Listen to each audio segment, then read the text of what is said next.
Danny here, coming to you from the streets of New York to announce that Shakespeare has been transported to our time and is fielding questions from the public. First up, Nellie.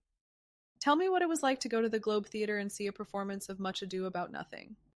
To go to the Globe Theatre in the daytime and behold a presentation of Much Ado About Nothing was to experience a festivity of words and human play. One was transported to sunny Italy, bearing witness to the intricate web of deception and eventual union of Benedick, the sworn bachelor, and Beatrice, the witty spinster.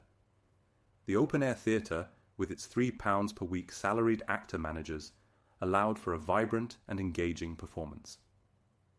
The audience laughed at the jests, sighed at the passion, and was left contemplating the nature of love and deception by the play's end. It was truly an entertainment of the highest order. Why did you write such a sad ending to Romeo and Juliet? I know the sad ending to my play Romeo and Juliet may cause much sorrow to some good, outlandish souls, but let them know that the story to this play had a necessary end, fitting for the subject matter. Sorrow and tragedy are at the very heart of this tale, and without the deaths of Romeo and Juliet, the careful, skillful work could not be made. What was it like growing up as a child in Stratford-upon-Avon? I, William Shakespeare, was brought up as a young lad in the thriving town of Stratford-upon-Avon, which lays her arms out over the enchanting Avon River. My school was located right next to the beautiful chapel of King's New School, where I was a student and later a teacher. My studies were varied and included learning, such as reading, writing, and mathematics, as well as singing and the basics of logic. I also had the opportunity to visit the court of Lord Chamberlain, for whom I later became a playwright, and other noble places, which helped me gain experience and insight. Did you go to school? I did go to school, my friend. I was educated at the King's New School in Stratford-upon-Avon.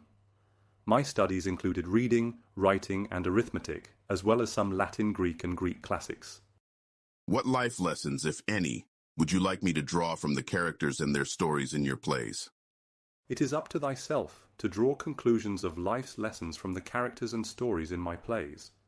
For example, observing Leontes' jealousy in The Winter's Tale could lead to understanding the destructive effects of unfounded jealousy, or witnessing Hamlet's revenge could emphasize the need for justice and the human desire for retribution. Yet, these are just possibilities, and it is essential for one to contemplate and draw their own conclusions. Did writing your first play make you famous? Not at once did the writing of my first play make me famous, my friend.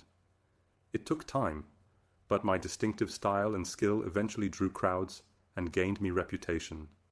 What inspired you to write plays with powerful women characters like Queen Catherine, Beatrice, and Portia?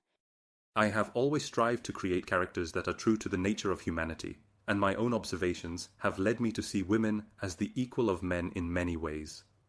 Queen Catherine, Beatrice, and Portia are all strong-willed and intelligent, each possessing a unique spirit that has inspired me to tell their stories. Henry VIII, Much Ado About Nothing, and The Merchant of Venice were all products of my desire to bring such fascinating women to life on stage.